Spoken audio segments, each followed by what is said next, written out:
Maharaj, please accept our humble obeisances. Blessed to Srila Prabhupada. So we welcome this Bhakti Vigna Vinashak Nrsimha Maharaj. As I remember, Maharaj once, a long time ago, Maharaj actually corrected me when I said Nrsimha Swami Maharaj. Maharaj said, no, my name is Nrsimha, it's not Swami. Am I correct, Maharaj? I remember Yes. you corrected me. Once in MI, you corrected me. Okay. And I have a very, um, I would like to say about Maharaj without further ado that Maharaj is very straight and very humble. As I am reminded, a long time ago, this happened with during Maharaj told us this thing that somebody introduced Maharaj in a during a Bhagavatam class as a Diksha Guru, and Maharaj kind of stopped him. He said, "I'm not a Diksha Guru. That's not my designation. That's my relationship with my students. So that's not the proper way to." So in that sense, Maharaj walks his talk and is very, I would say, mm, he's an ideal. He's an ideal. And I've had the very good fortune of studying from Maharaj for the past 15 years in various durations during Bhakti Shastri, Bhakti Vaibhav, and also in Bhakti Vedanta. So I have seen Maharaj up close personal. He's really like an ideal. And we all from Pakistan here expect and we pray that we get that association and that kind of inspiration from Maharaj. So thank you, Maharaj. Please, Hare Krishna. Oh, so can we turn on the screen sharing? We'll share the screen. I think you have the permission, Maharaj, I believe. No, I tried. They told me there's not permission. Oh, there you are. Okay, we got it now? Yes, Maharaj. Okay, good. Maharaj.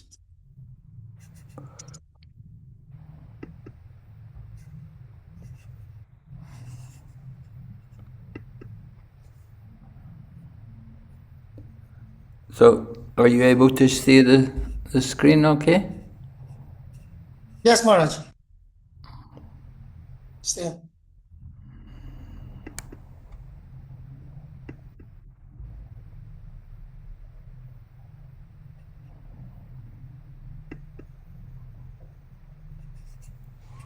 Okay, just... So, this is the Unit 3. Some points about the aim of the course here.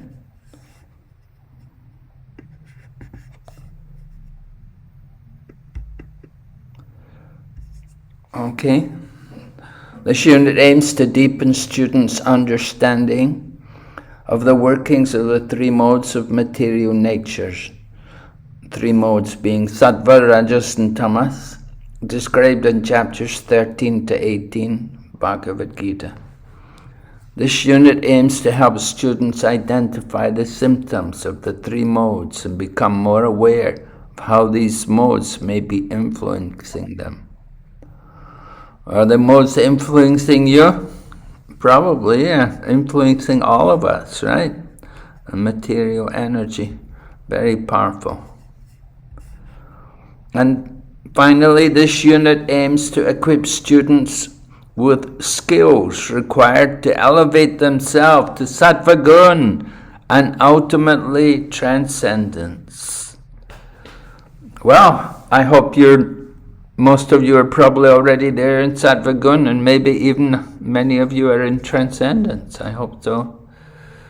That would be nice. Anyway, that's the aims. And here's the things we're going to be covering, the main points of the different lessons. Entanglement in the modes of nature. That's mainly dealing chapter 14. And then the banyan tree in Purushottam Yoga, that's chapter 15. Divine and demonic nature, 16, chapter 16. Divisions of faith, chapter 17. and Surrender to Krishna, chapter 18. All right, so we have to go through all these. We want to come up to the...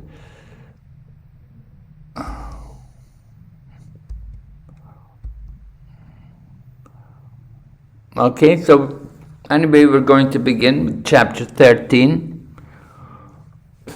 It's a philosophical chapter. I will just show you the main points which are there in the chapter before we start looking at the chapter, the different headings. Chapter 13, of course, you know, you've been studying the first 12 chapters, so first 6 chapters were mainly talking about how by work you could come to bhakti. And then chapter 7 to chapter 12, Lord Krishna was speaking more about bhakti. And now chapter 13, we're going to learn how by knowledge, by gyan, you can also come to bhakti. All right? And the chapter 13 begins with Arjuna's question. He wants to know about the meaning of these different terms, right? Kshetra and Kshetragna, and these different other things you want to know about, the knower, jnana and vijnana, the process of knowledge, object of knowledge. Wants to know about prakriti and purush. That's the more difficult thing. Krishna doesn't speak about that first. He starts with the easiest thing, Kshetra and Kshetragna. All right, so this is how the 13th chapter is made up. These different points. We'll spend time tonight looking at the 13th chapter. No, we're not going to go on to that. Want to be on the 13th chapter. Let me just remove this.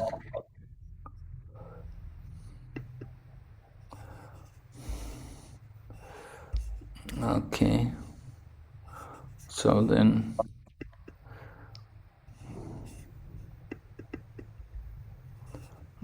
okay.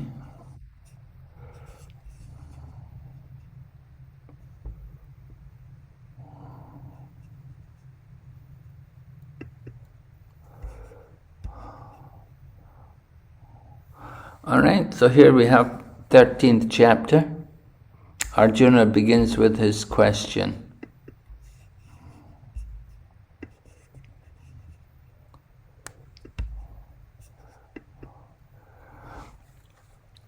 Right? Oh, my dear Krishna, I wish to know about Prakriti, nature, Purusha, the enjoyer, and the field, and the knower of the field, and of knowledge, and the object of knowledge. The Supreme Personality of Godhead said, "This body, O son of Kunti, is called the field. And one who knows this body is called the knower of the field." Right? So the field, Kshetra, you're all familiar with these words. Living in the country you're in, you'll speak a language not very much different from Sanskrit. So a lot of these words are there. You're very familiar with them. So Kshetra, the field. The body is the field, right? And a field is known by what you plant there. Just like you may have a field of rice, you may have a field of wheat, you may have a field which is very poor soil, you can't grow anything, it's just swamp or it's just weeds and bushes and you can't do anything with it. So there's different kinds of fields. So we want to understand.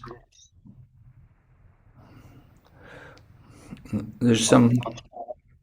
What is happening? The voice is being echoed back all the time? No, Maharaj, it's fine. It's not Oh, echoing. okay, thank you. Thank you. All right, so the field of activities. If you plant melons, then you harvest melons. And if you plant beans, then you will harvest beans. There's a famous saying like that in China. They say like that. You know, the point being is you get the results of what you plant. You can't expect to get good results if you work in a bad way. If you do everything sinful, don't expect to get good results. So it's important for us to understand how to use this body.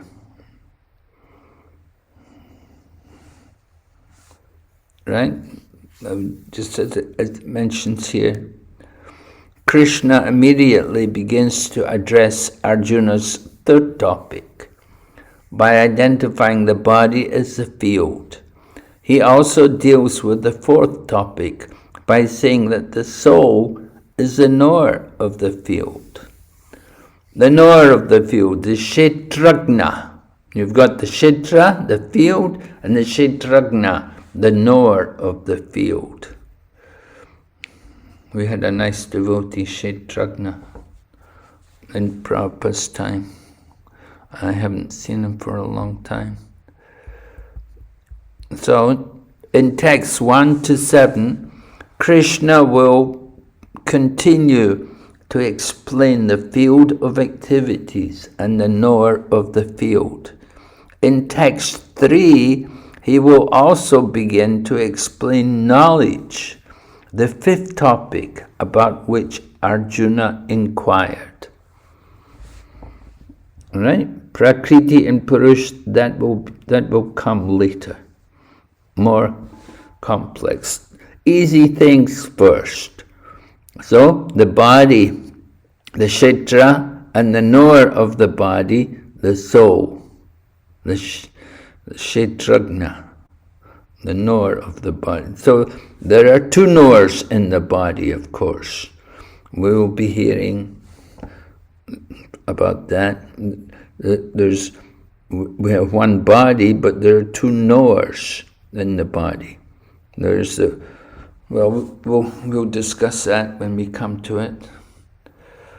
Anyway, text 3, go after Arjuna's question, then text 3, and it's very important question, a very important verse, because Shankaracharya, the Mayavadis, they like to use text number 3 to support their Mayavadi philosophy.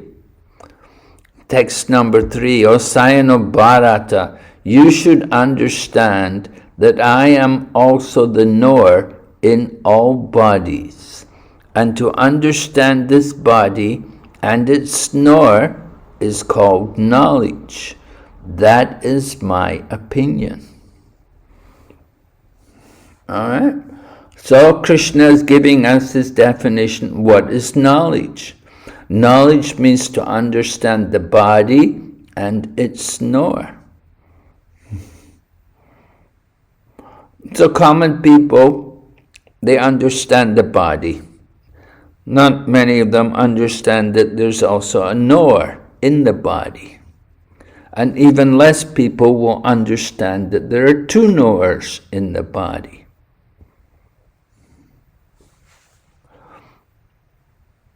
So this verse is used by people like the Mayavadis to present their Mayavadi philosophy.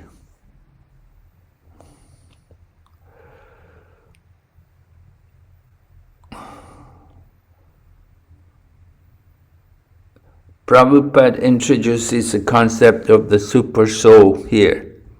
The living entity, as the Kshetrajna, knows his own body, but Krishna says that another Kshetrajna knows all bodies.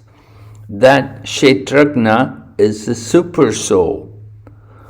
And then he gives the example, an important example. A farmer, like the soul, knows all about his own field. But the king, like the super soul in everyone's heart, is the ultimate controller and knower of each and every field in his kingdom. In addition, the soul can only imperfectly know his own body. The super soul has complete and perfect knowledge of all bodies. All right, so this is the example, the difference between the soul and the super soul. We know about our own field, but the landlord or the king, they know about all the fields. They own everything. We only know about our own particular field, the field in which we're working. We know about our own happiness and distress, but we cannot understand others' happiness and distress. That is not so easy thing. We know about our own feelings, but to understand others, that is the super soul. Krishna is in the heart of everyone, and he, as the super soul, he knows about each and every person's happiness and distress.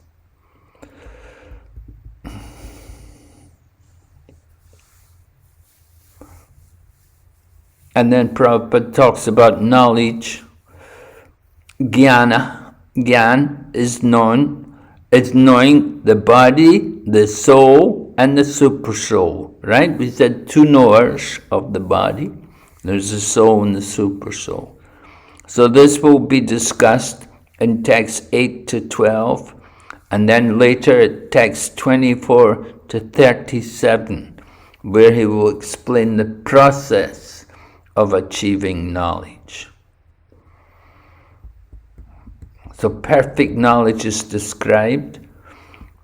Perfect knowledge that is to understand the constitution of the body, of the soul, and of the super soul. So that is how Vedic literature describes Jnana.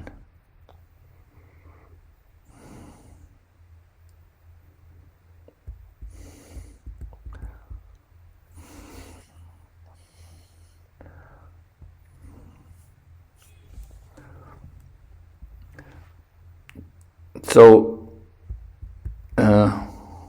Shankaracharya and other impersonalists have commented extensively on this verse, and they use the word cha.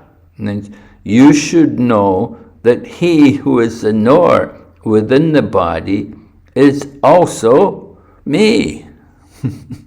Also me, capital me.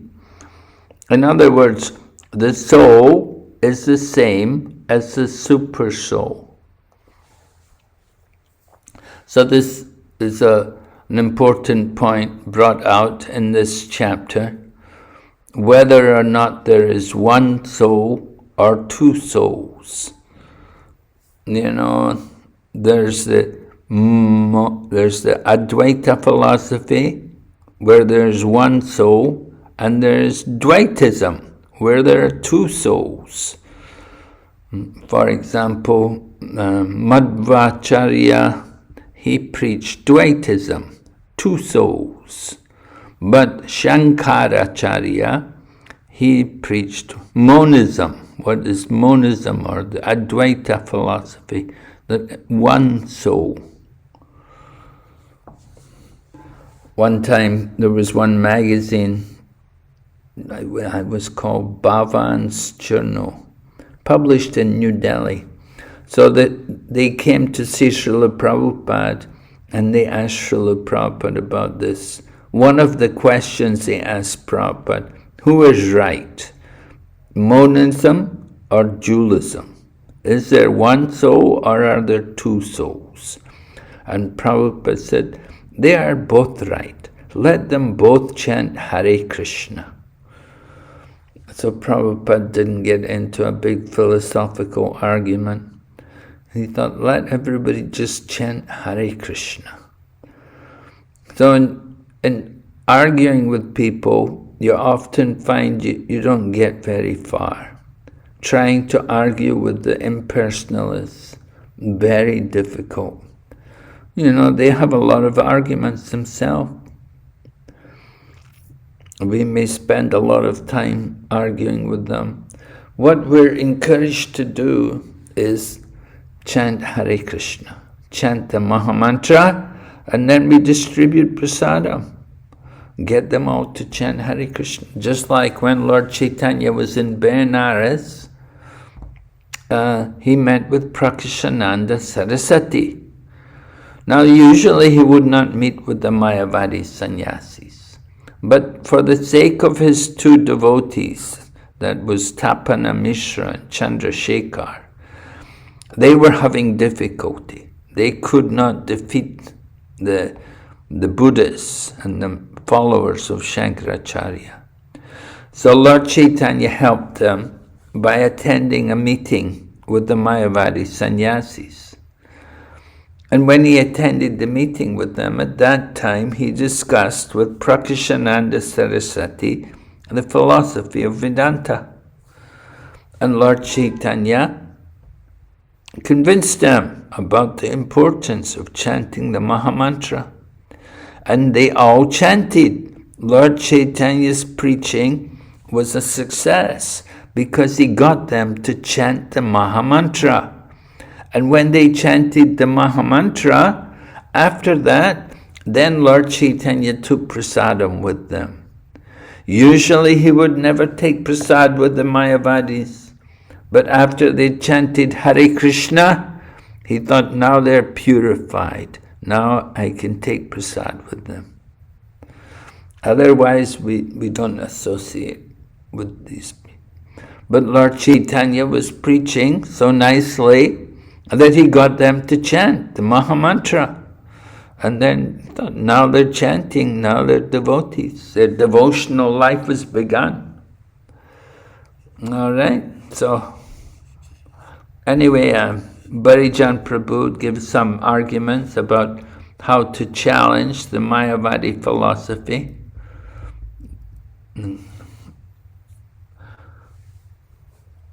There was a nice example. It concerned Giriraj. Giriraj, now he's Giriraj Swami, but when he was a young devotee, when he was a brahmachari, he was in Boston, and he was walking there in the street one day, distributing literature.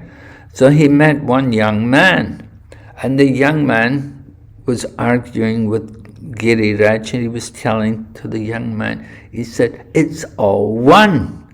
It's all one. This is the monist philosophy, right? That everything is one. There's only one soul, and we're all one. And the goal is to merge into the oneness. So this man was talking about the oneness to Giriraj. And so Giriraj said to him, he said, oh, all right, if it's all one, then you should give me your car keys, because it's all one. You and I are one. We're not different.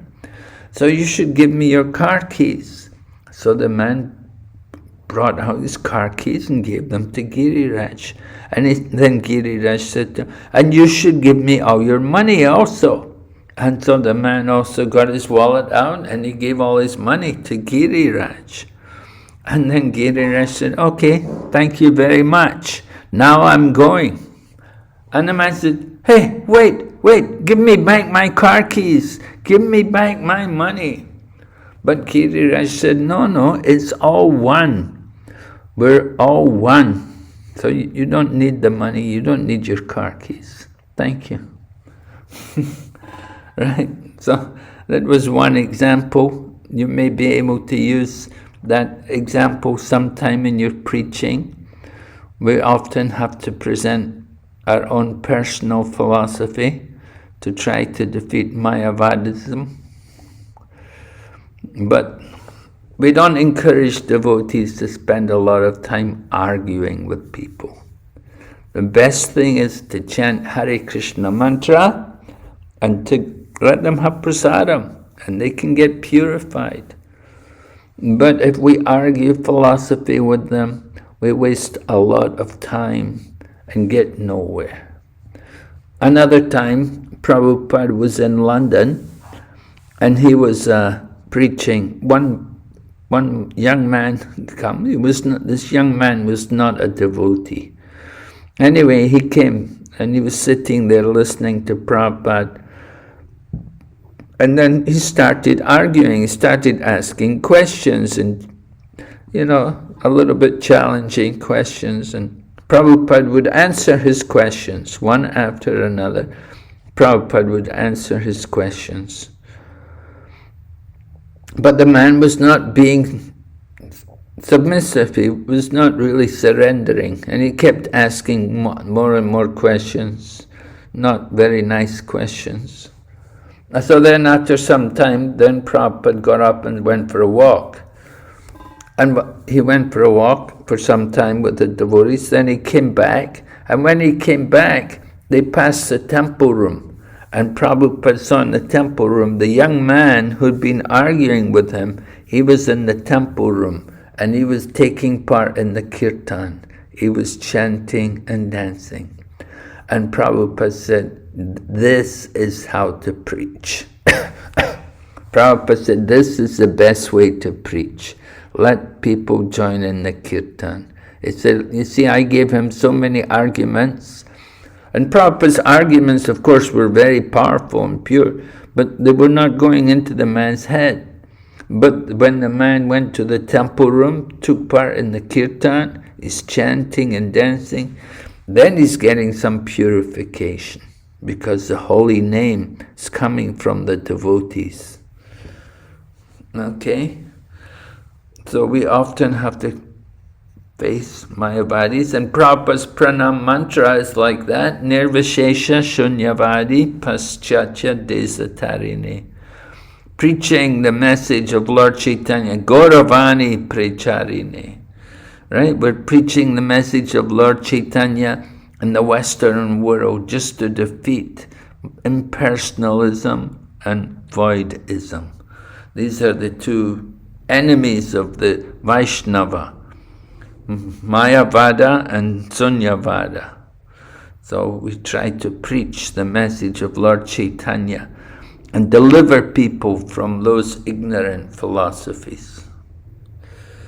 So this verse, this third verse in the 13th chapter, this is often taken by the Mayavadis, by the Jnanavadis, by the monists. They will take it and say, it's all one, you see. It says so in Bhagavad Gita. Because they can interpret the Bhagavad Gita in that way. Okay. So, any questions on this so far?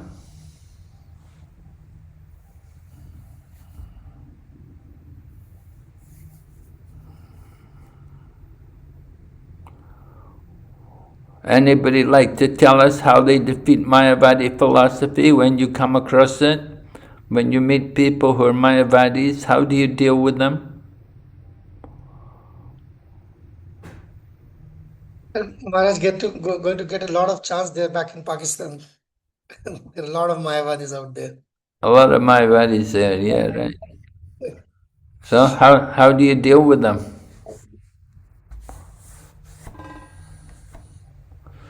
What is your approach?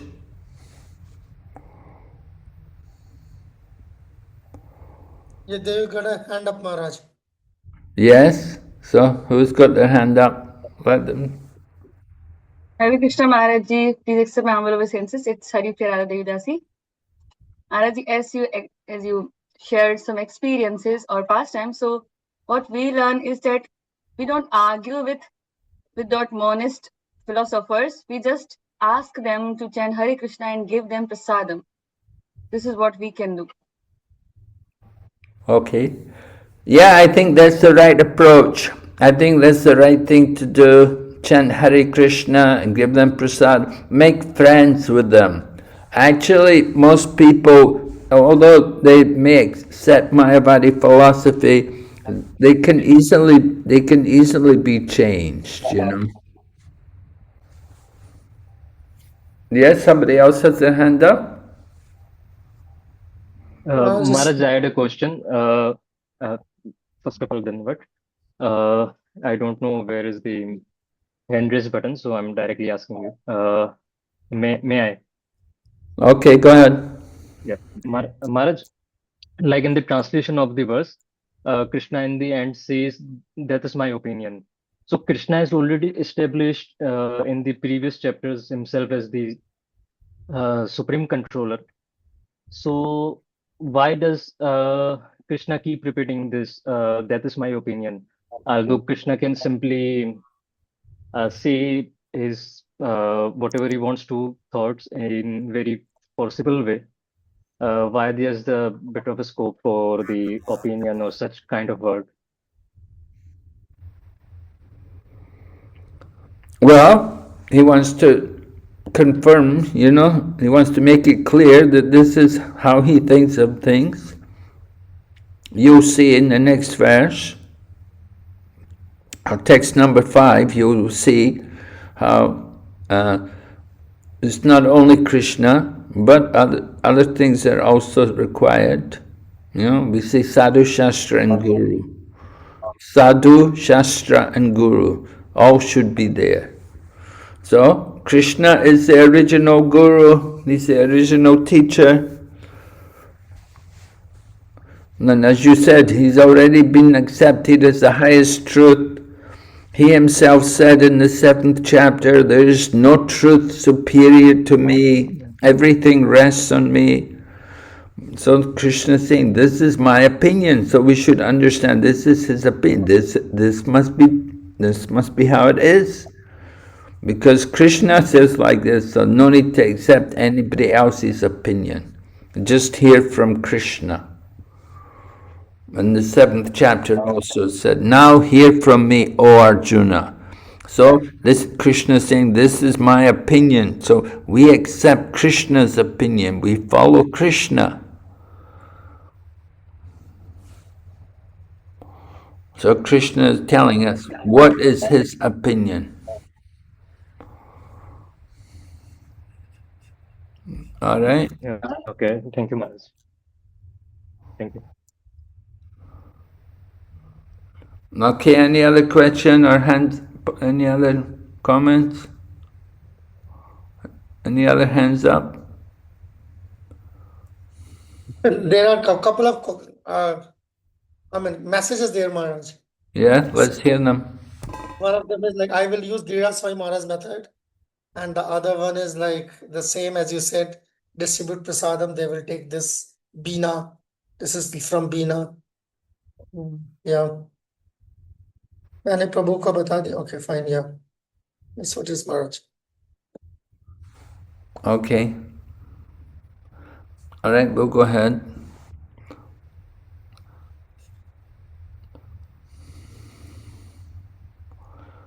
All right, so in surrender unto me, Barijan Prabhu quotes Vishwanath Chakravarti Thakur. He's given some examples. Vishwanath Chakravarti Thakur.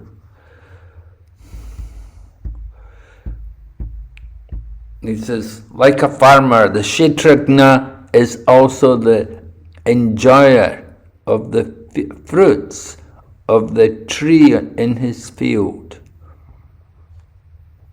as described by the personality of Godhead. And then they talk about the village vultures and the swans. So the village vultures, they come and grab the food, and the swans, they're in the lake, and they eat. They're enjoying on a different level.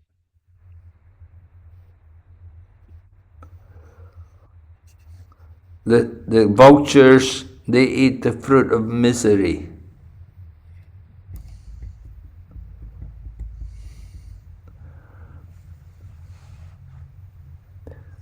He said, even if they attain heaven, their experience is ultimately miserable. The swans living in the forest, however, are like liberated jivas. They eat the fruit of happiness. The complete enjoyment or liberation is derived from their experience.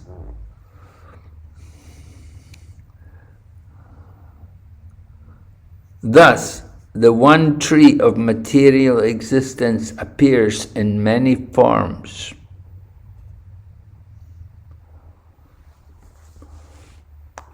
As a means of attaining hell, heaven, and liberation.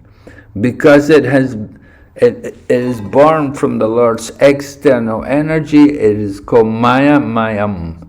By the grace of the worshipable spiritual master, one is made to understand this tree. Those who are in knowledge of the Kshetra and Kshetrajna actually know the Vedas.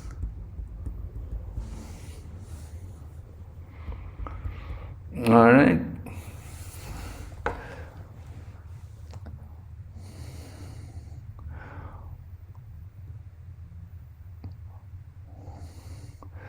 So the bodily platform, people in the bodily platform, they are identifying with their material body, their material situation. But the Kshetra is just a field. Just like you enter into a house, you don't become the house. You live in the house. The same way the living entity, he may have a field of work. He doesn't become the field. He's working on the same way. We use the body for work. And we can work in a good way, we can work in a bad way. We can work in the mode of goodness, or the mode of passion, or the mode of ignorance. We want to be conscious of how we're working.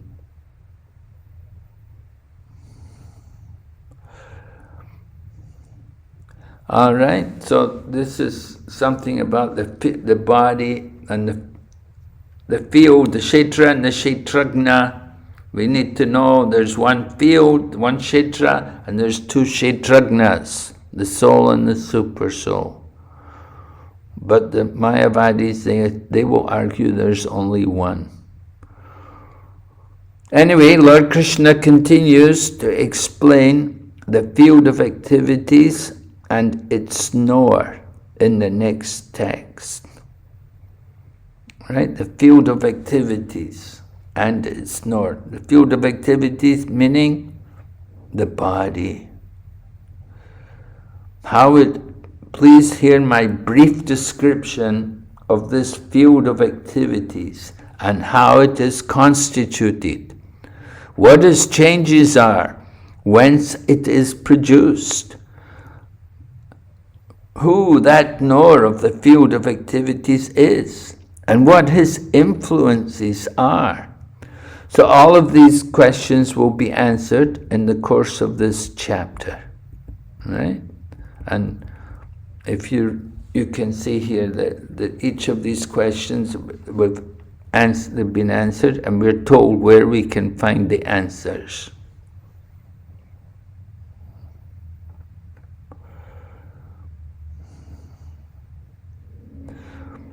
And we're told that Lord Krishna will discuss these points, but he says he will explain them only in brief, because they are limitless topics.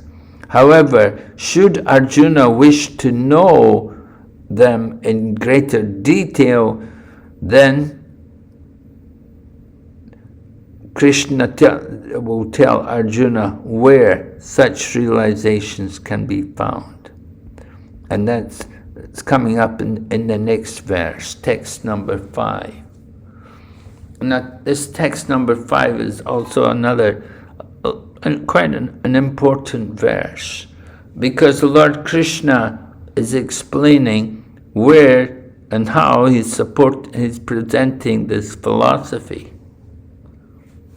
Lord Krishna, he's not just saying, look, I'm God and you have to believe me.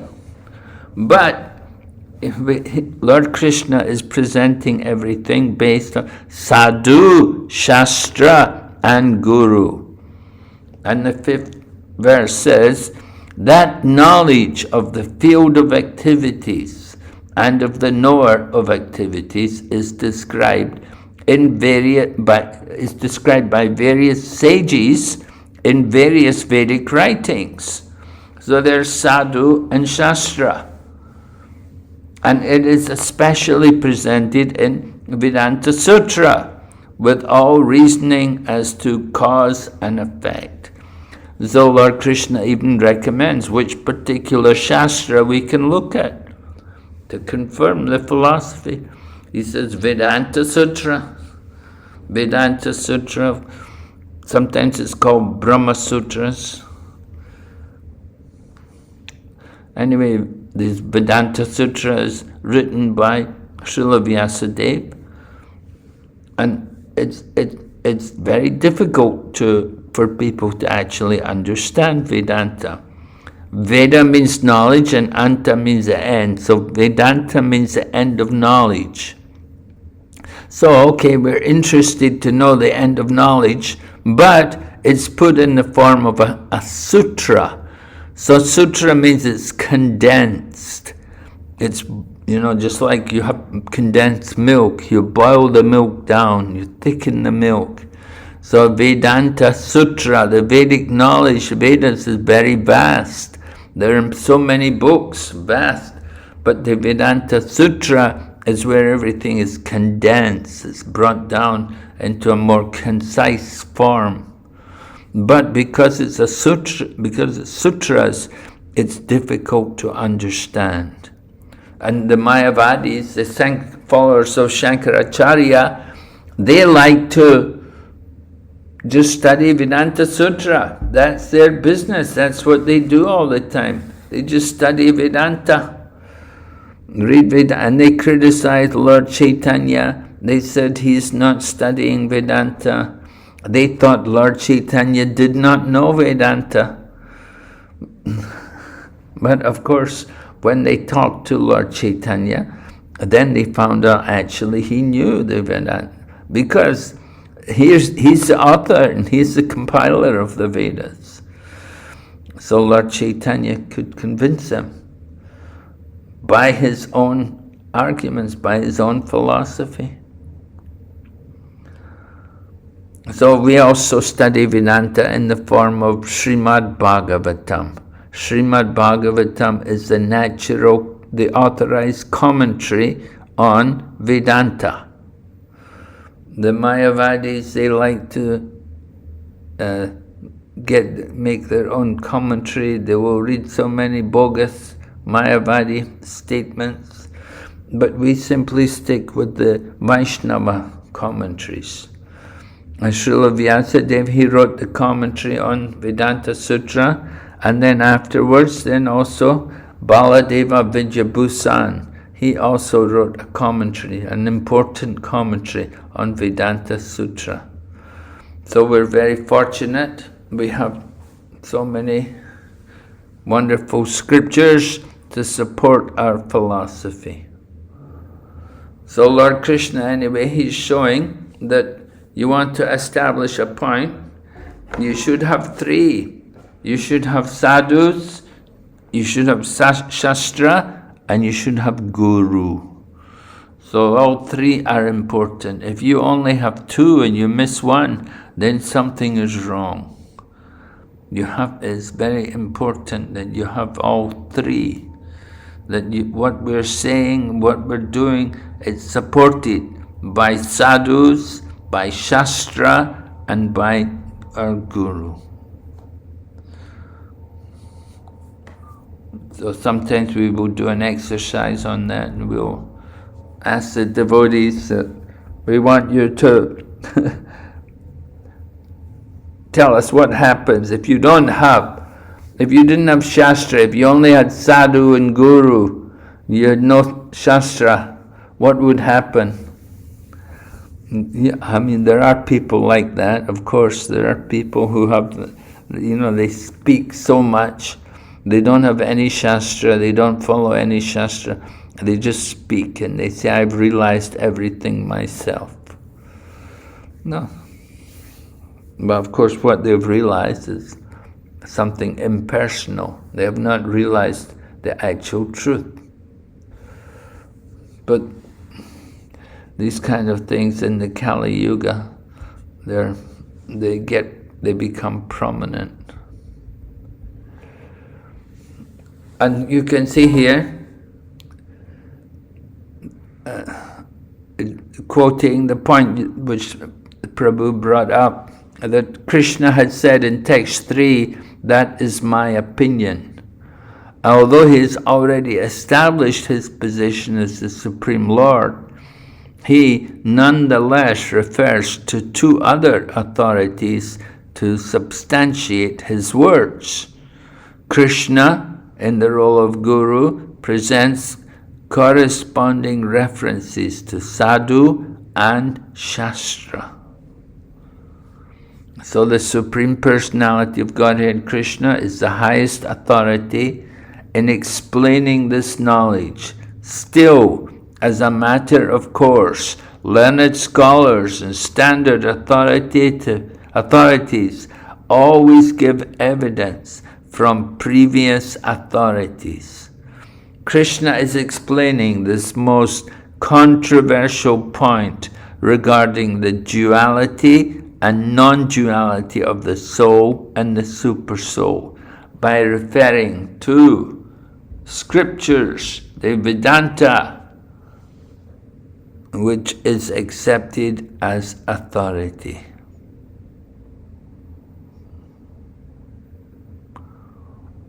All right? So this is important point here, to understand Sadhu, Shastra and Guru, and Lord Krishna also. Although he is the Supreme Lord, he also quotes Sadhus and Shastra. And then Prabhupada then goes on to talk about the different levels of Brahman as they're described in the Upanishads. There's a description about different levels of understanding the Brahman from the Taittiriya Upanishad. 5 different levels are mentioned, right? You have Annamaya, Jnanamaya, Pranamaya, Vijnanamaya, and then Anandamaya. So Annamaya is the lowest level, just like a baby. When the baby's just born, they only know food. They open their eyes, they just want food. They want to drink the milk from their mother, like that. So a baby just only knows food, doesn't know anything else. That's the lowest level, the lowest level of consciousness, where we're just dependent on food. But a little higher than Annamaya is Pranamaya. And in Pranamaya there's consciousness, more than just food, but there's consciousness also about one can see and taste and hear, different sense objects are all active. Pranamaya. So Pranamaya, the life symptoms. You want to save the life. And then Vijnanamaya. Oh, what is it? Pranamaya? Jnanamaya. Jnanamaya, it's the life symptoms moving. Again, but still material, on the material platform. But above that is Vijnanamaya and then Anandamaya. Anandamaya being the topmost level, where you realize the full level of the Brahman. And Anandamaya, and then Vijnanamaya, that is also coming to the transcendental level, coming beyond, above the modes of nature. So the example is given about 5 different levels of Brahman.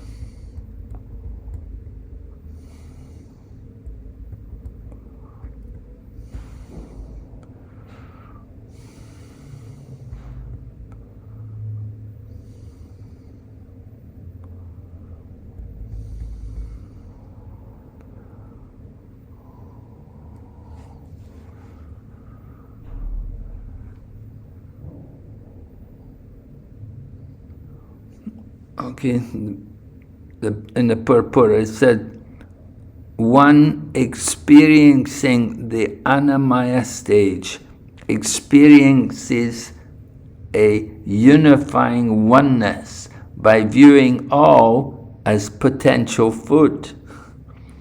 A little child born, all they know is food, they don't know anything else. So such a consciousness makes no distinction between that which is alive and that which is not. It does not even possess any awareness of its own existence as separate from the existence of all else. Although the self-concept is the most basic form of consciousness, it is nevertheless also a manifestation of the Lord's energy. So the Lord's energy, the Brahman, and how it's realized in different levels. They're called different koshas, or different layers of realization. Hare Krishna Maharaj. May I ask a couple of questions? Actually, there are students who are sending me questions. Okay. To those questions. Maybe they are a little feeling intimidated. I don't know. There's one hand up also. This one first question from Mehak Mulani. She is asking that when you're talking about Vedic authority, so somebody can ask, like, how do we know that Vedic authority is perfect? Or if we extend that question to say that, like, Prabhupada's books are correct, a correct source of knowledge, how do we know that? Where is, like, how can we find an impartial evidence? Vedic knowledge, first of all, Vedic knowledge is aparusha, does not come from any conditioned soul. Now, can we stop that echoing? It does not come from any conditioned soul. It's perfect knowledge, and we accept the Vedas as being absolute knowledge. There's no fault ever found in the Vedic knowledge. Just like Bhagavad Gita, it's an eternal shastra. There's no fault in it. It doesn't have to, it's never revised, it's not out of date. It's eternal knowledge. And we accept it as being the absolute truth, that everything there, everything described there in the Shastra is perfect. No one can find any fault with it. But you cannot say that there's anything wrong in the knowledge which is presented there in Bhagavad Gita or in Srimad Bhagavatam. It's all perfect knowledge. The Bible has been revised so many times. They try to bring it to another level. They change the words. The Bible used to say, "Thou shalt not kill." But then when people started saying, "You see, the Bible said thou shalt not kill, but you're killing so many animals." So then they took the word kill out and they put, "Thou shalt not commit murder." They made it like that. They said, see, murder now is we shouldn't commit murder. So they find ways to get people to accept their thought. So how do we know the Vedic knowledge is perfect? How do we know it's not perfect? Can you show me something which is wrong? Anything which is said there in the Bhagavad Gita which is wrong? Can you point out any one mistake in it? No, it's all perfect knowledge.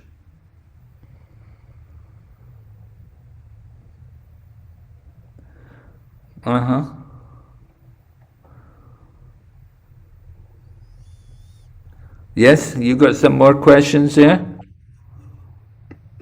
It's Nagaman Maharaj, Barkha. Go ahead.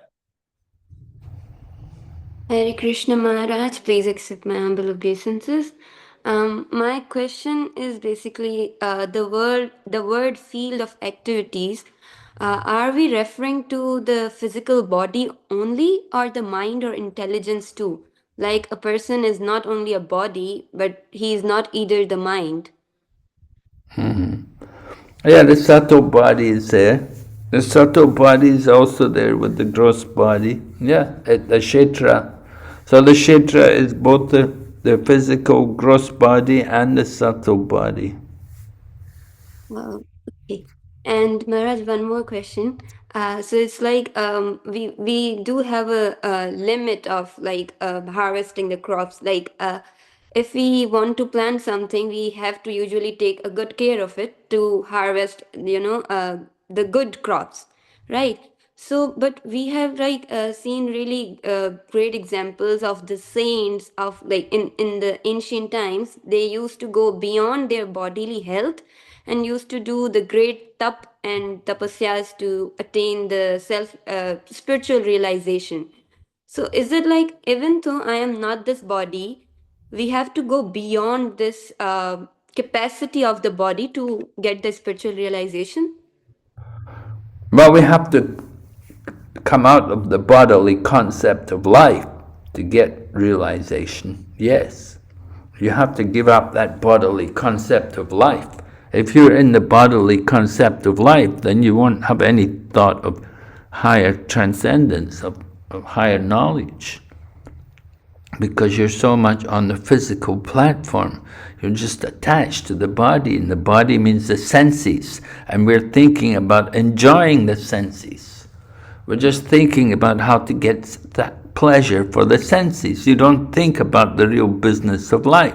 You don't think about the higher purpose of life, about the soul. We're only thinking about the body. And so people who are attached to the body, they're attached to everything material, and they're very afraid of death. So Prabhupada says, for the materialistic people, God comes as death, to take everything away from them.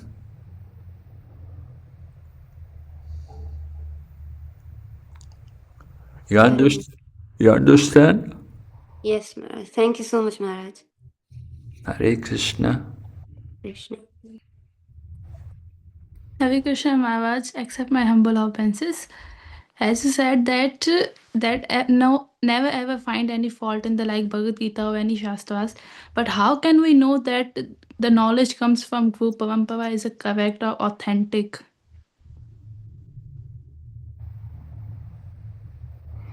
Well, we have to hear from the acharyas. Right? These acharyas, they're not cheaters. You may go to scientists and they may be cheaters, modern philosophers and so on. These people, they're not self-controlled, realized people. They're just sense gratifiers. And they're engaged in all kinds of sinful life.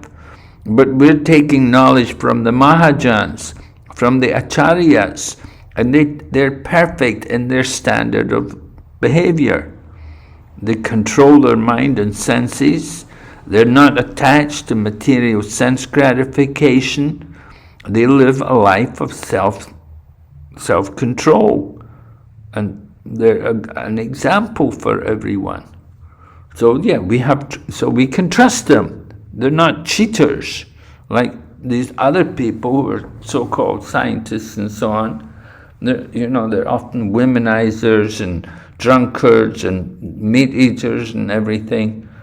We can't trust these kind of people. But we can trust acharyas, and we can just trust the great line of parampara, that they're all great souls and they're very fixed in their behavior and they show a perfect example for everyone.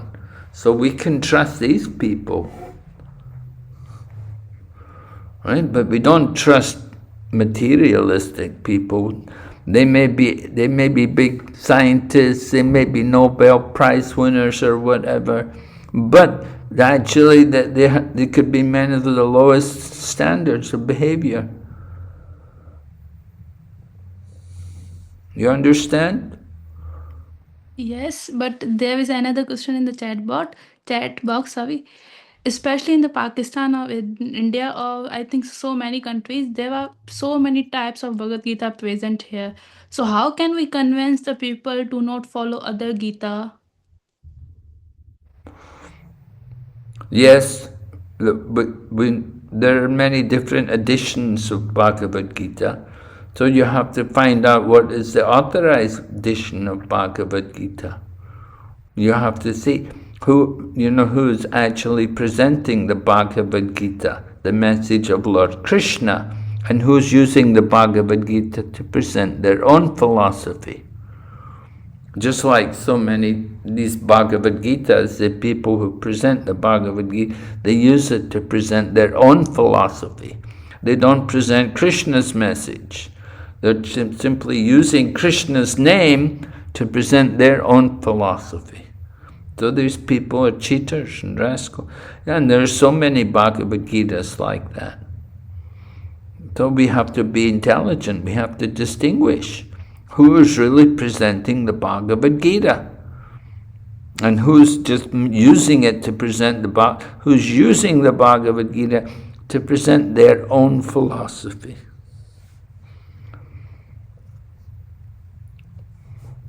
You see, Prabhupada wrote Bhagavad Gita as it is, but he said the other people, they're making Bhagavad Gita as they want it to be, or as they think it should be. But they don't know what is really the message of Lord Krishna. So people in the past, although there were so many Bhagavad Gitas, there were no real devotees. The people were not becoming devotees. There were so many different editions of Bhagavad Gita, but people weren't really they were not taking up the real spiritual practice. So the Bhagavad Gita was not being really utilized properly, because Bhagavad Gita is meant to teach people how to become devotees.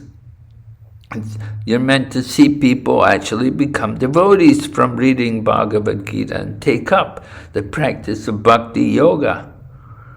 But it didn't happen until people like Srila Prabhupada came and Bhaktisiddhanta Saraswati and like that. They came and they were writing and publishing and preaching. All right? Yes, thank you, Maharaj. All right, any other questions there? Are we okay?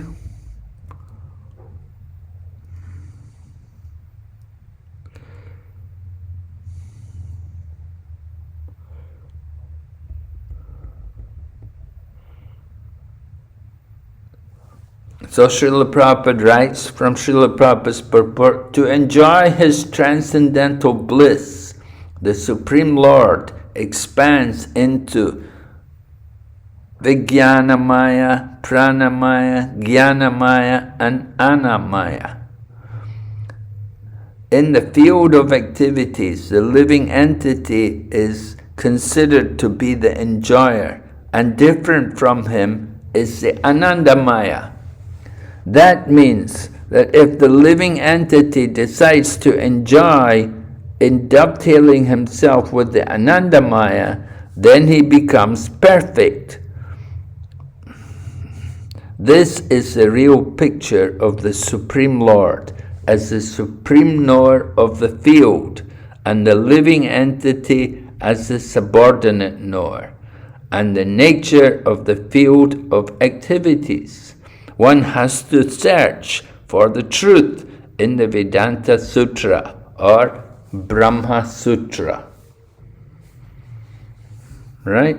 So the 5th verse is very important because it shows how Lord Krishna he's recommending not just only one person's opinion, but there should be all three, Sadhu, Shastra and Guru.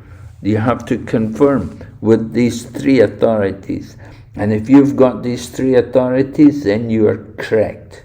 You've got the right answer. All right? So then we'll go ahead, verses 6 and 7. We're going to hear about jnana.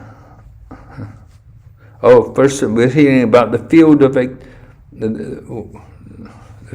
activities.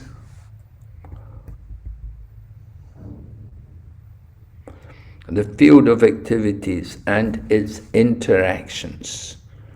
Right? What is the field of activity? Remember? What did we say was the field of activity? We said the material, the body is the field of activities. Right? So what is that body? Maharaji was asking here, you can see here. She was saying, is it just a physical body? No. There's the gross body and the subtle body. They make up the field of activities. So the body is described. 5 great elements. Then false ego, intelligence, the unmanifested, the 10 senses and the mind, the 5 sense objects, desire. So all of that, this is the field of activities.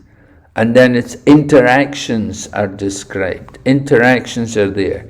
Desire, hatred, happiness, distress. The aggregate, the life symptoms and convictions, these different things. This is the interactions of the field of activity. So, what are the 10 senses? 10 senses mean 5 knowledge acquiring senses and 5 working senses. 5 great elements, you know what they are, and then. So this is the field of activity.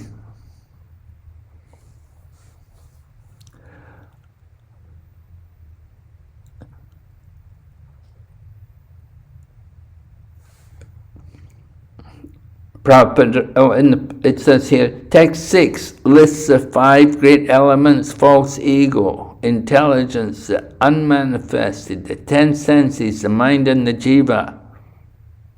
The mind and the 5 sense objects, 24 material elements. And text 7 describes 7 qualities of the mind derived from the interactions of the 24 elements. These qualities are also within the realm of the living entity's field of activities.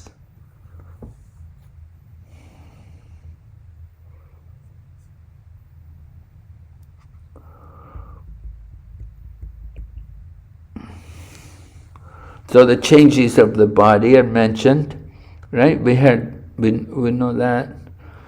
Changes of the body are undergone. The changes are, first of all, the body is born, then it grows, then it stays for some time, then it produces byproducts, then it begins to decay, and at the last stage, it vanishes, death, right? So, 6 different changes of the body. Every living entity who has a material body, their body is going to go through these different changes.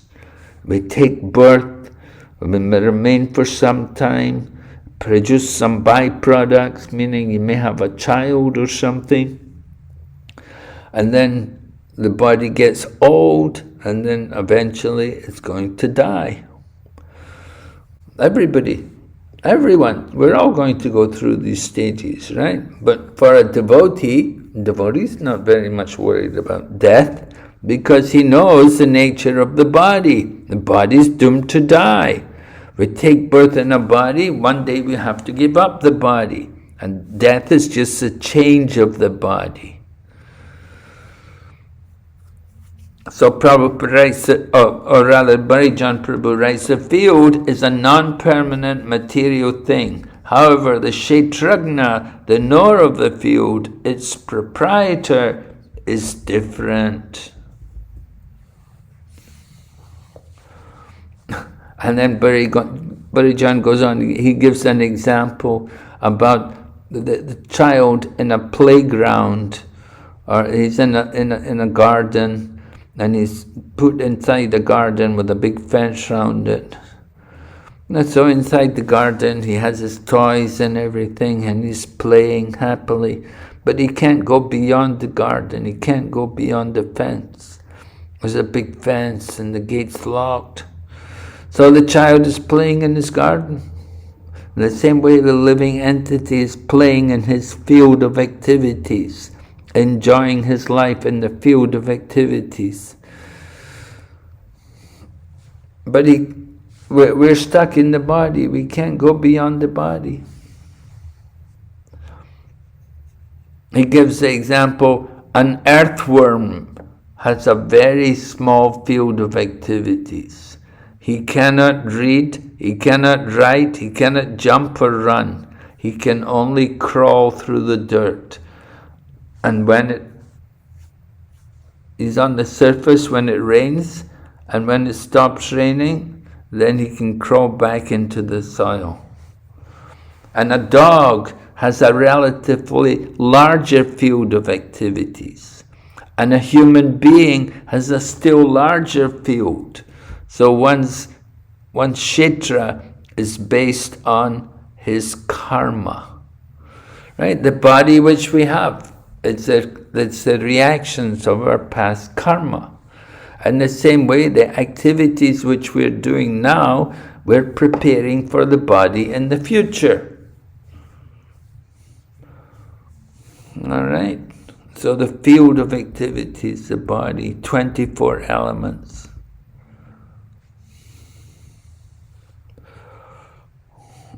So some children are wealthy and some children are not so wealthy. So the wealthy child, he's given so many things to play with.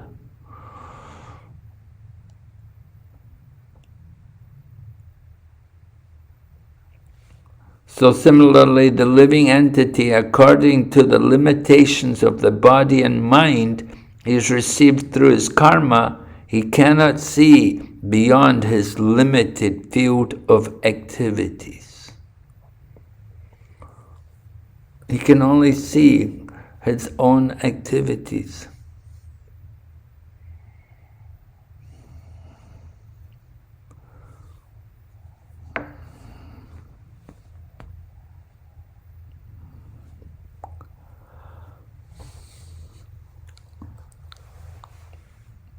So every living entity's kshetra, or field of activities, or body, is arranged by his karma through the agency of Maya. Krishna, therefore, is not partial, because as a super soul, he simply sanctions the awarding of every living entity's field of activities. All right? So we've explained the field of activities, and now we're going to hear about the process of knowledge, jnana and gya. The process which helps the living entity transcend his insignificant and limited backyard. So this is text 8 to 12, and text 8 to 12 you can see number of different qualities are listed there. 20 qualities are given, right? particularly begin with amanitvam adamvitvam, humility and pridelessness. And so all of these, all these different qualities I declare to be knowledge. And besides this, whatever there may be is ignorance. I remember one time one Shankaracharya came in Hong Kong and he was lecturing, and he mentioned about this actually. He quoted this verse which begins, amanitvam adamvitvam, humility and pridelessness.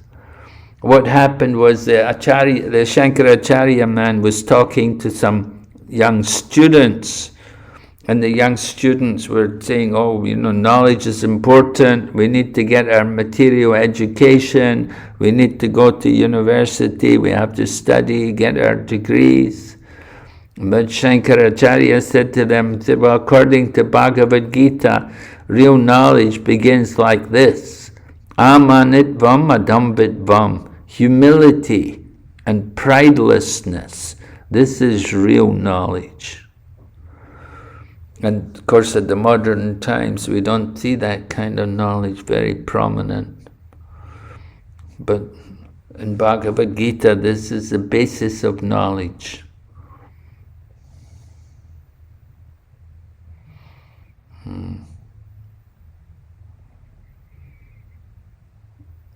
And it mentions also, of course, constant and unalloyed devotion as being one of the qualities, main quality here for one in knowledge.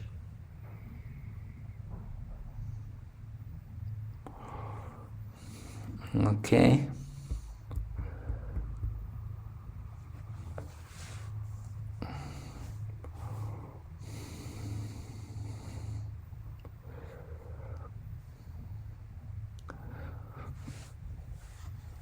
We'll read the purport. This is a continuation of Krishna's explanation of knowledge.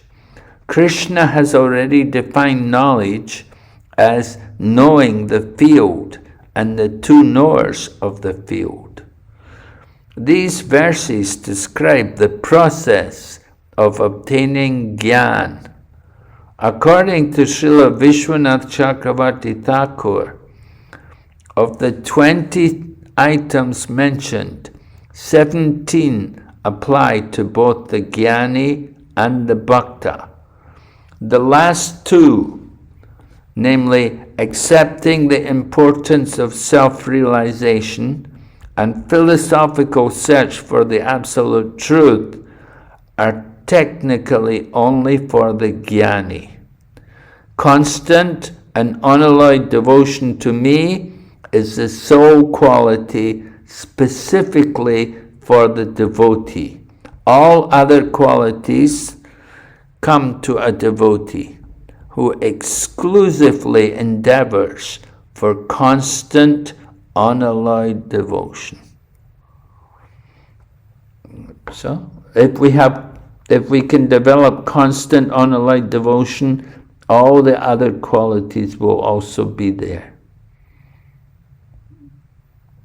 We want to focus on trying to develop that kind of devotion, constant, unalloyed devotion. For one who's a devotee has all the good qualities of the demigods. He's blessed by all the demigods, and they bestow their blessings on him, and he will develop all the good qualities. These 20 items include qualities such as cleanliness, which, if developed, are favorable for spiritual advancement, and elements of the process of advancement, such as approaching a spiritual master and perceiving the evil of birth, death, disease, and old age. Integrated as a process, these items are the means of acquiring transcendental knowledge, or our accurate understanding of the body, soul, and the supersoul.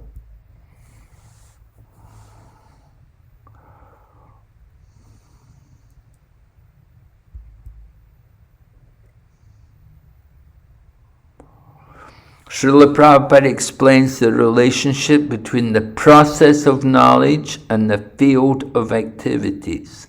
The process of knowledge is sometimes misunderstood by less intelligent men as being the interaction of the field of activity. But actually, this is the real process of knowledge. If one accepts this process, then the possibility of approaching the absolute truth exists. This is not the interaction. This is not the interaction of the 24 elements as described before. This is actually the means to get out of the entanglement of those elements. All right? That's what we really want to do. We want to get out of the entanglement of the material energy. So the process of knowledge described. In the next set of verses, 13 to 19, Krishna addresses Arjuna's sixth topic, the object of knowledge. Okay, have we got any more questions so far? Anybody? Before we go on to hear about Gyam, Jnana and Gya, the knowable. क्या करेंगे आपको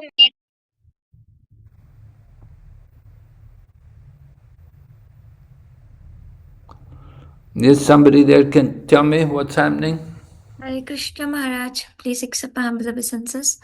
Maharaj, I have some confusion in text 5, the 5 stages of Brahman realization. I just want to know that like the Anandmaya stage, it is that stage, the highest Brahman realization. But in that it is mentioned that one will feel the blissful loving relationship. But in Brahman realization, like a bliss demands reciprocation, and in Brahman realization, that is impersonalism. We can't get reciprocation or blissful relationship with that. So why we are not saying that it is a start of the Bhagavan realization? Why we are saying it is the end of the or highest of Brahman realization? Even after Brahman realization, we come to the realization of Paramatma. But we are saying that it is Anandamaya, the realization of that Supreme Personality of Godhead. So I have a confusion in that, Maharaj. Mm-hmm. Well, you have to understand that they're presenting this about the different levels of Brahman. Not necessarily that you have to understand it as Brahman realization, but just understanding the Brahman, the spiritual existence. That there is such a thing as spiritual existence. And coming to the level of Brahman, yeah, you're right, there's not a lot of enjoyment there, but there's no suffering there. That is the main symptom of the Brahman, that there's no suffering there. But the happiness of Brahman is nothing compared to the happiness of pure devotional service. But still, there's some feeling of happiness there, just that happiness of coming to the level of Brahman, free from the material body, detached. So, the people on the level of Brahman, they don't know anything more. They feel comfortable, they feel happy, they feel safe, they don't feel there are any difficulties. Of course, if they go on, they can come to something much higher.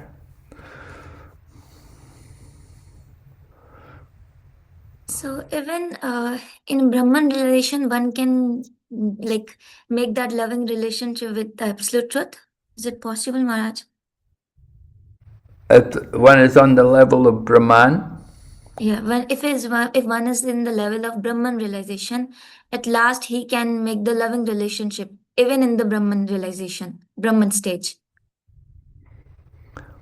Well, a devotee also realizes the Brahman. One who is a devotee he also will realize the Brahman, right? It's all included in bhakti. That if we know Bhagavan, we will also know Brahman. It's not like we neglect the Brahman. So if one is doing bhakti, he will also know the Brahman. He can experience something of the different levels of realization of the Brahman. A devotee is not unaware of these things. He also knows about the Brahman.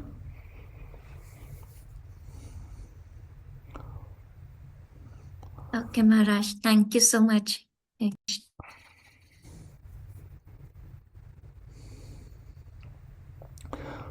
All right, so the term Geyam, knowable, and it signifies the object of knowledge about which Arjuna inquired in text 1.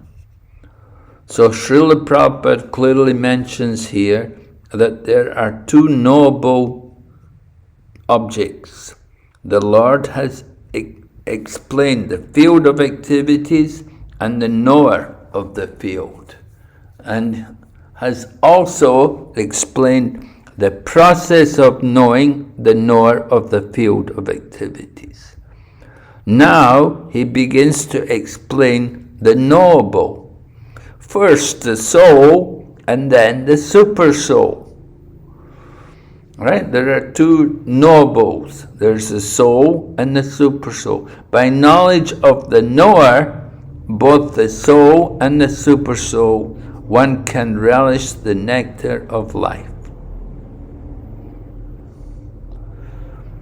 So text 14 to 18 will describe the super soul as the Geyam.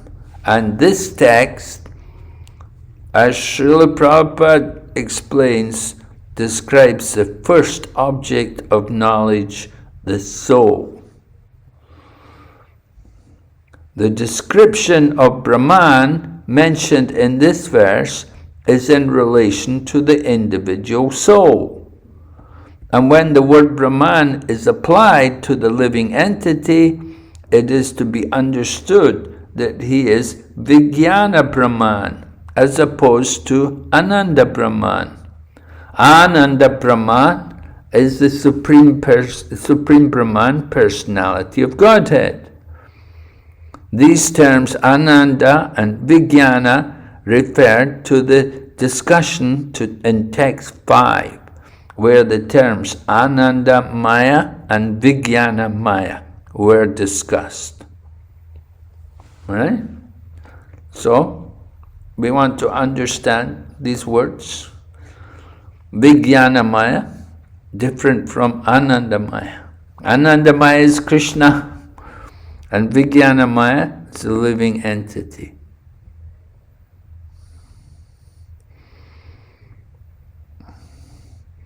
So living entity is Brahman, right? So we're hearing, this is text 13. 13 is describing about the soul, and 14 to 18 is describing about the super soul.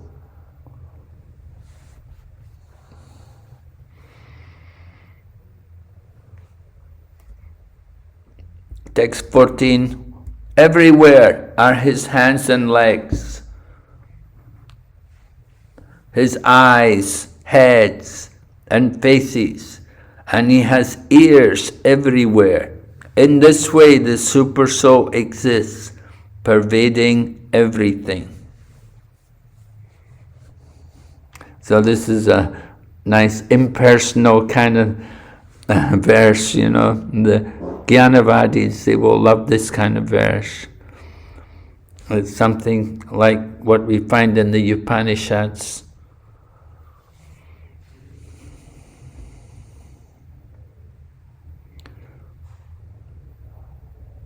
So, of course, it's describing the super soul, not the living entity. But if we study Srimad Bhagavatam, and You look at second canto, second chapter, text 1. Srila Prabhupada describes those who wish to understand this verse as referring to the living entity as all-pervading may properly do so. The kingdom of God is unlimited. Therefore, the number of the assisting hands of the Lord is also unlimited. And then in that purport of Srimad Bhagavatam, Prabhupada quotes Bhagavad Gita, chapter 13, verse 14, asserts that the Lord has his hands, legs, eyes, and mouths in every nook and corner of his creation. This means that the expansions of differentiated parts and parcels called jivas, or living entities, are assisting hands of the Lord, and all of them are meant for rendering a particular pattern of service to the Lord. All right? So living entities, also the hands of the Lord. We heard in the verse, everywhere are his hands, his eyes and legs, everywhere. And he has ears. In this way, the super soul exists, pervading everything. But it can also be the living entity, because we're also parts of the body of the Supreme Lord.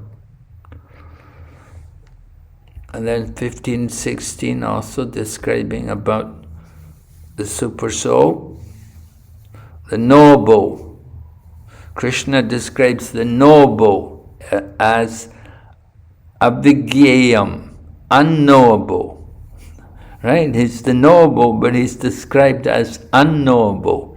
Indicates that the super soul cannot be understood by the material senses. Only by hearing with devotion from transcendental senses can he be understood. Right? We can't understand the super soul by material senses. You have to hear.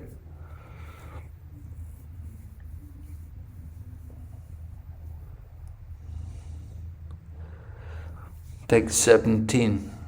He appears to be divided among all beings, but he is never divided. He is situated as one. Although he is the maintainer of every living entity, it is to be understood that he devours and develops all. Right? How many super souls are there? How many super souls are there online tonight? Only one, right? One, yes. Yeah, there's only one super soul everywhere. Super soul is one. So he's situated in everyone's heart. He's beyond the darkness of matter and is unmanifested.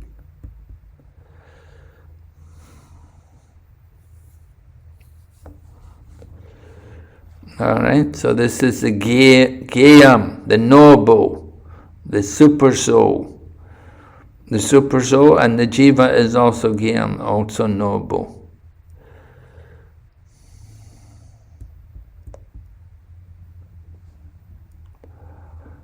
Srila Prabhupada kindly informed us earlier in his translations and purports to verses 14, 15 and 17 that the Supreme Knowable Object, who has been described as unknowable, is nevertheless situated in everyone's heart as Paramatma.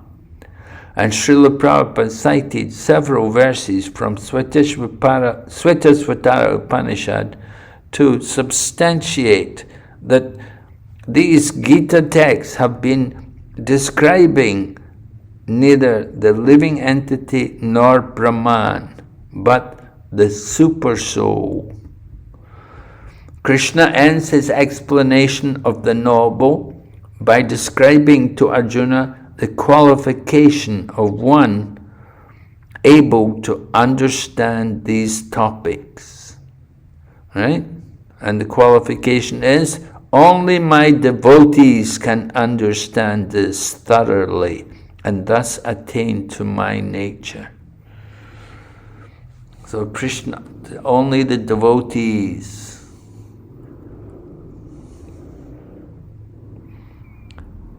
Srila Prabhupada said, the Lord has described in summary the body, knowledge, and the knowable. This knowledge is of three things: the knower, the knowable, and the process of knowledge. Combined, these are called vijnana, or the science of knowledge. Perfect knowledge can be understood by the unalloyed devotee of the Lord directly. Others are unable to understand.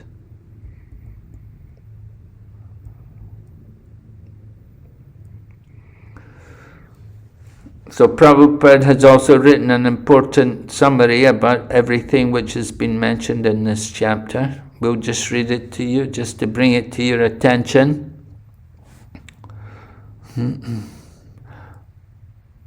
Now, to summarize, one may understand that verses 6 and 7, beginning from Mahabhutani and continuing through Chaitanya Dhru, analyze the material elements and certain manifestations of the symptoms of life. These combine to form the body, or the field of activities. And verse 8 through 12,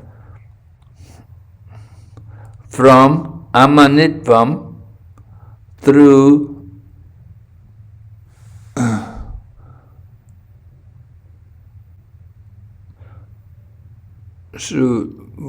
Virajnana Ista Darshanam, describe the process of knowledge for understanding both types of knowers of the field of activities, namely the soul and the Supreme Lord, or the Super Soul. The three items have been described. Thus, three items have been described: the field of activities, the body, the process of understanding, and both the soul and the super soul. It is especially described here that only the unalloyed devotees of the Lord can understand these three items clearly. So for these devotees, Bhagavad Gita is fully useful. It is they who can attain the supreme goal, the nature of the Supreme Lord, Krishna. In other words, only devotees and not others can understand Bhagavad Gita and derive the desired result. So that's Prabhupada's purport. He's summarizing the main points of the chapter. It should be familiar.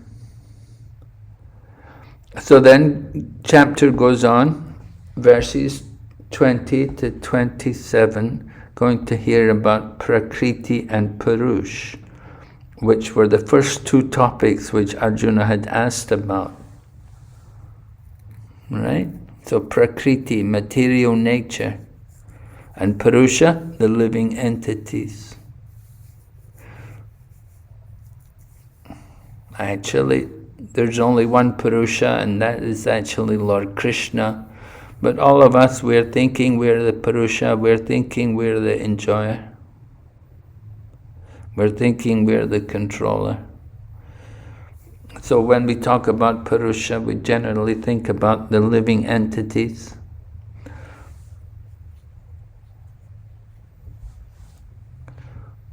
All right, so text.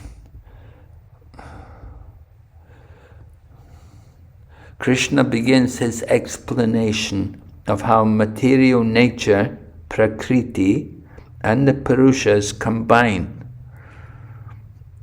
as referred to in text 20 to 22 and 24, and to the Supersoul in text 23. Their union is described as anadi, beginningless. Speaking of this combination, Srila Prabhupada explains in his purports, actually, the living entity is originally the spiritual part and parcel of the Supreme Lord.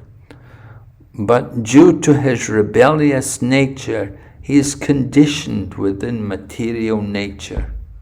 It really does not matter how these living entities are superior entities of the Supreme Lord have come in contact with material nature. The Supreme Personality of Godhead knows, however, how and why this actually took place. So Krishna knows why we're in this material world. We don't have to worry about how we got here, but Krishna knows. And he's hoping, Krishna wants to see us all get out of this material world and go back to Godhead. This is our real business.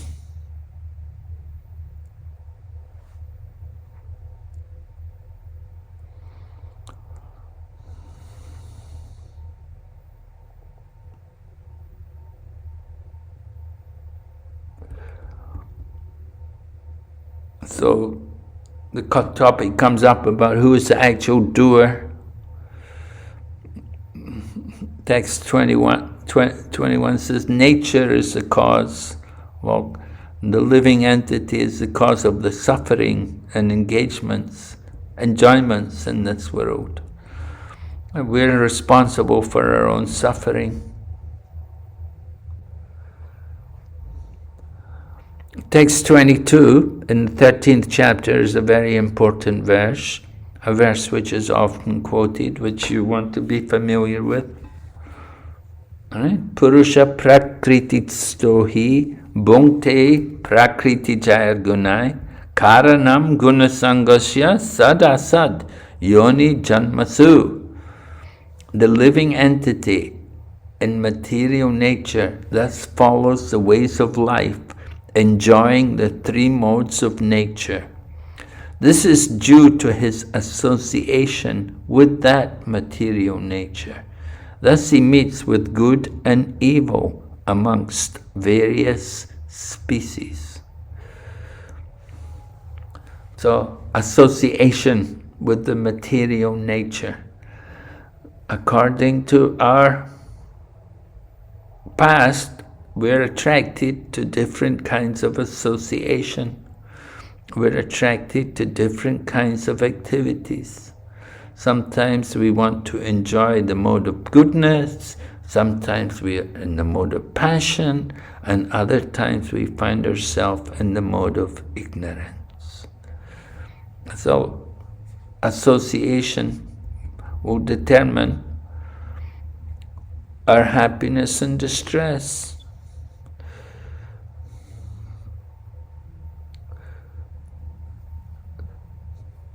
Krishna is actually the only Purusha, or enjoyer.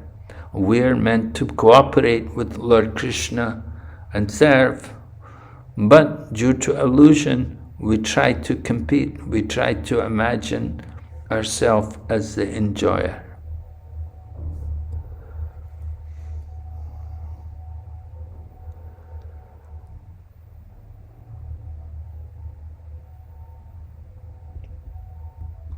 We try to exploit the modes of nature.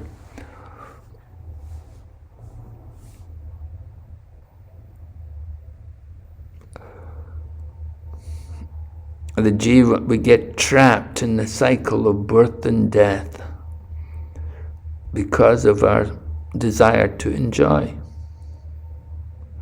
We become more and more entangled in the material nature.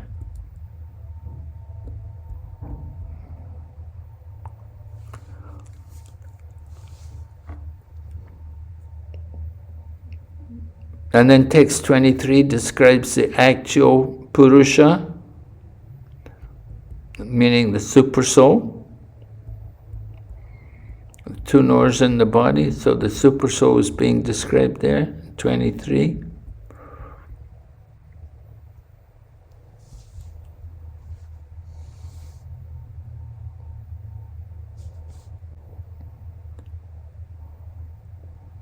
And if we understand the actual relationship between the soul and the super soul, then text 23 or 24 says, we will not take birth again.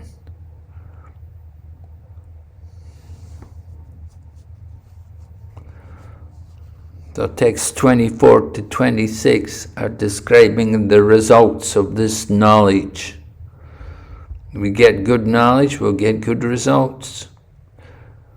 Clear understanding of material nature, the super soul, the individual soul, and their interrelation makes one eligible to become liberated and turn to the spiritual atmosphere without being forced to return to the material nature.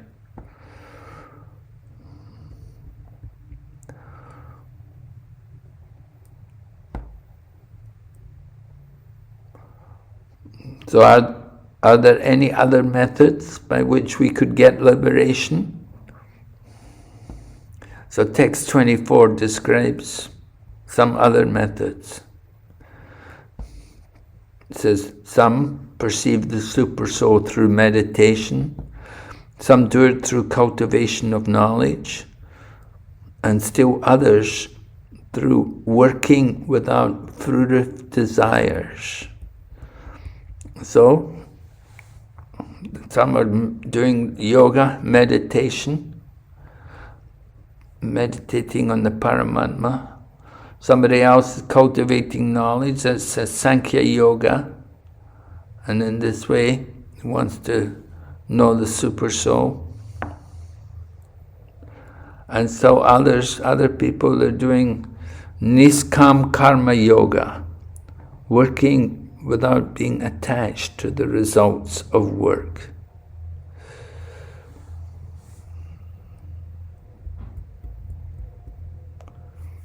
Their primary means is understanding the super soul and is detached work. So these things have all been described earlier in the Bhagavad Gita, meditation and Sankhya and Niskam Karma Yoga is all there in the beginning of the Bhagavad Gita.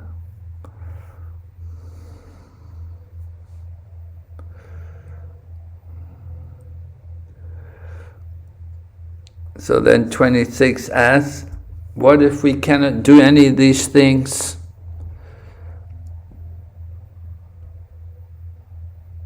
Is there any hope for us? So, if they hear, because of their tendency to hear from authorities, then they also transcend the paths of birth and death. So this 26 is an important verse which we like to give importance to because it stresses the power of hearing. If we hear from authorities, that's really an important point for all of us to understand. We have to hear from the authorities, and then that can give us the desired result.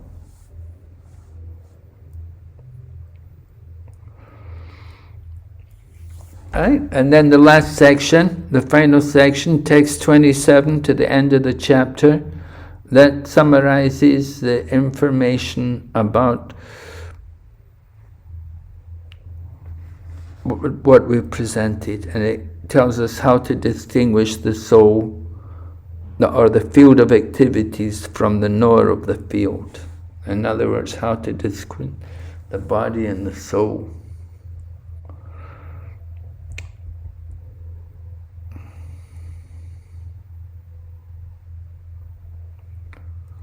So Prakriti and Purusha, the Jiva, they have been united since time immemorial. So Krishna describes their existence in the next verse. You can see these verses. All right, I think that's enough on this 13th chapter. It's not a particularly important chapter for us, except text 22 is very important. That's a good one. Are there any questions?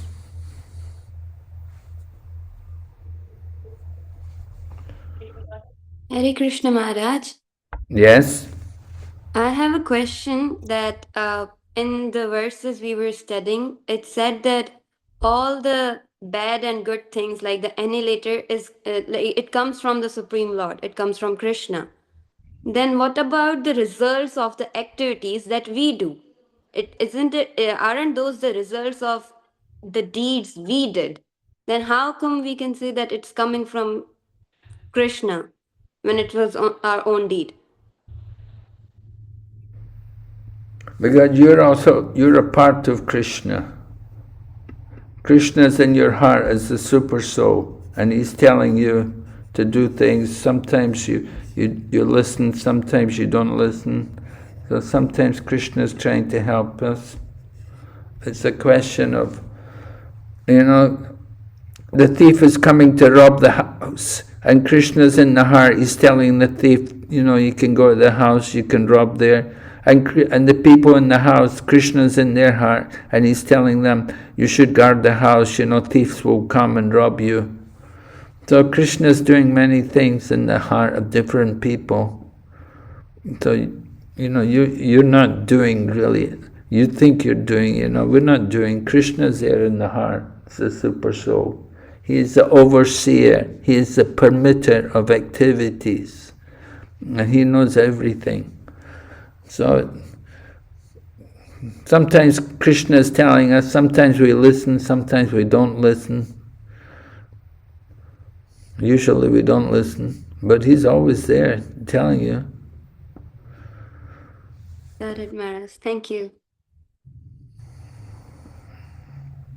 Yes. Krishna Maharaj. Yes.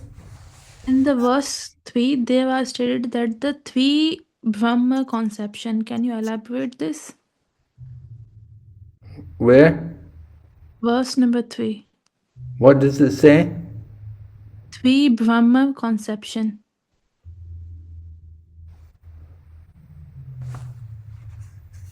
I'll have to look.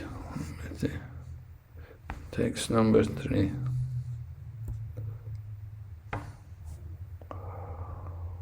Can you read the sentence to me?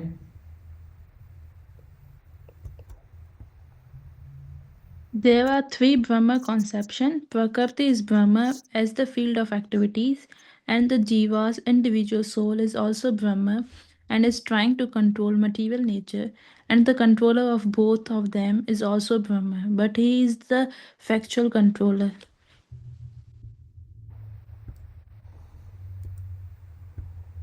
Second last paper of the verse 3. Oh, yeah, I see, I've got that. Wait, I'm going to go back to the... I'm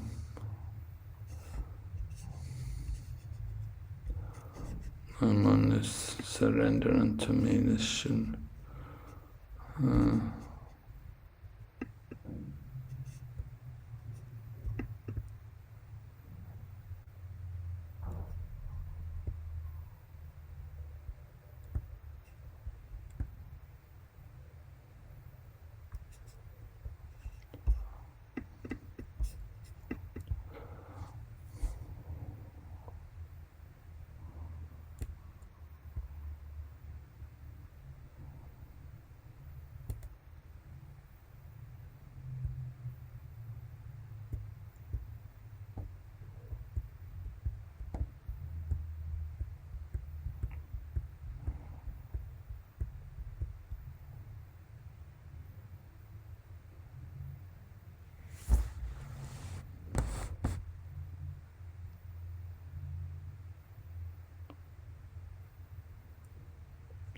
It's in the last paragraph?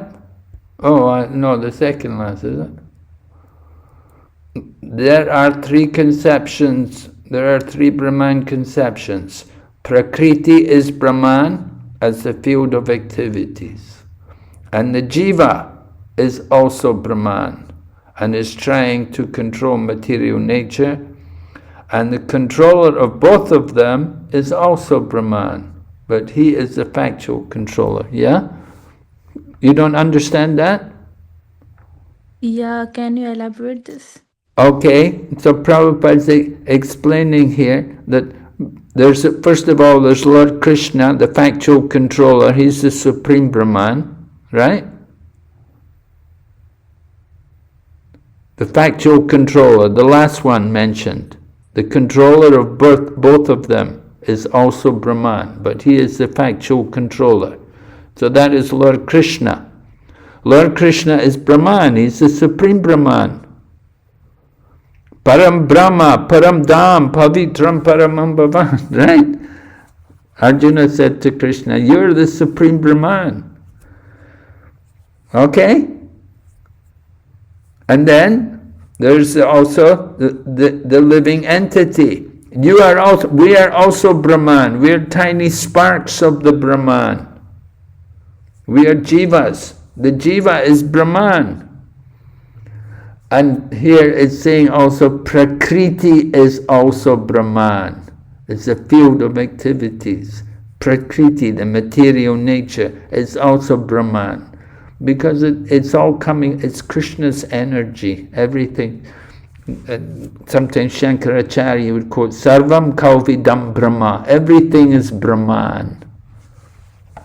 So we can understand Brahman in different ways. You can understand Brahman as being everything material, you can understand it as being the living entity, and you understand Brahman as being the Supreme Lord. You get it?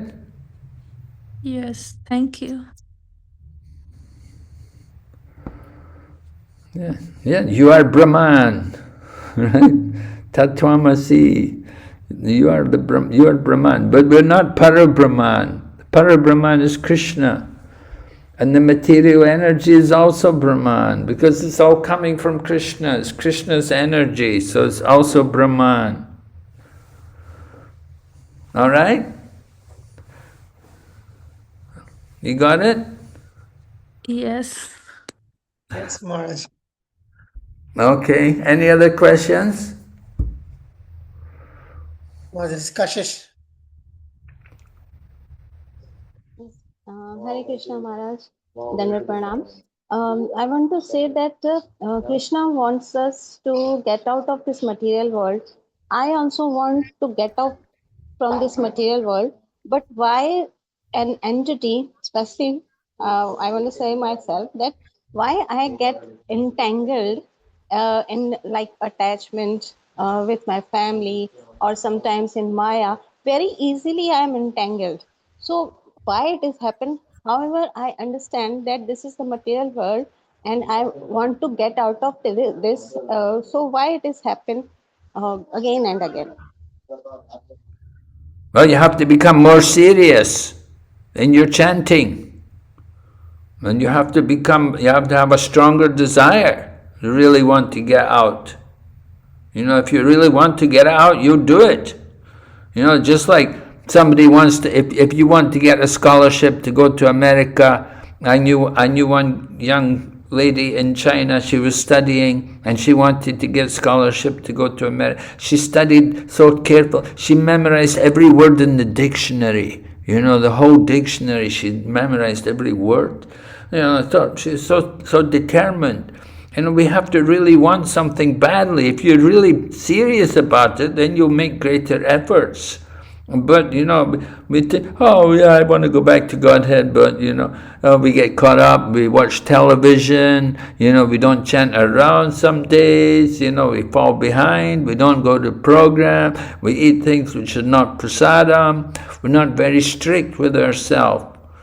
So the more we're serious about the sadhana, the more we practice serious, then the easier it will be to make advancement. We have to become very conscious, very serious. That no, I want to go back to Godhead. I don't want to I don't want to take birth again. I don't want to come back again in this world. I want to get out. So we have to become very serious in our chanting, in our studying, in our talking about Krishna. Don't let Maya get too close with you. Don't get involved with the material energy, enjoying the material world. We should think, this world is a temporary place. So it's all misery from beginning to end. It's all misery. We don't want to come back again. If we come back again, then we have failed, right? If we have to take birth again, it means we failed. We have that one book. Did you ever read that book? Coming Back, The Science of Self, The Science of Reincarnation. Did you read that book? You know the last chapter in the book? It says, the last chapter in the book is don't come back. Don't come back. If you come back, if we have to come back again, if we have to take birth again, it means we failed. Oh, gosh. Just like if you're studying at school, and you have an exam, and you fail the exam, oh, you have to do the whole course again. You have to repeat the year. Oh, it's so terrible. So if we come back again, have to take birth again, oh gosh, make it so difficult.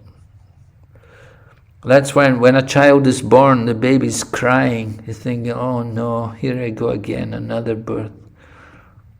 The baby's crying. Mother's happy, oh baby. But the child is crying, thinking, oh no, here we go again, another birth. So we have to become very serious, very committed. We have to work very hard, faithfully, and don't allow ourselves to get deviated. Don't go off into Maya. That's the only thing. The only problem is, we're not very careful. We get drawn off and go into a lot of other things. Watch the movies, so many things. The distractions. Have to be very careful. You really don't want to come back? Okay, good. Spiritual master doesn't want you to come back. He wants you to go back to Godhead.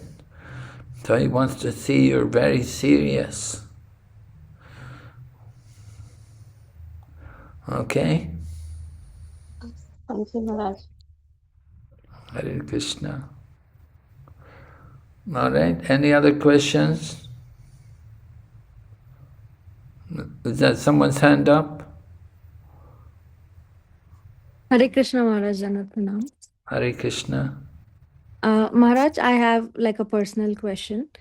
So when I have recently relocated to another city, so everything for me in my spiritual life has changed, like the friendships and the people, and it's a completely different city that I live right now. So I want to understand how to be careful in devotee friendships, because back then I had very good devotee friends who always, we all of us pushed each other, uh, and it went well. But now that I'm married and the life has changed, I'm finding it a little difficult to find good devotee friendships across. I see devotees with 16 rounds of chanting in the sadhana cards, but then when it comes to the uh, behavior, it is, most of it is like for the self and not for the general public. Like for, the book distribution, nobody is up for that. For the classes, nobody is up, but everybody is very careful about their own sadhanas. So how should I be careful in developing the friendships with the devotees and not commit any offense towards anybody? Well, in association with devotees, generally, we want to keep the humble mood, offer all respects to others, and don't be anxious to get respect ourselves. I think that is an important quality in associating with other devotees. Just keep a nice respectful mood with everyone.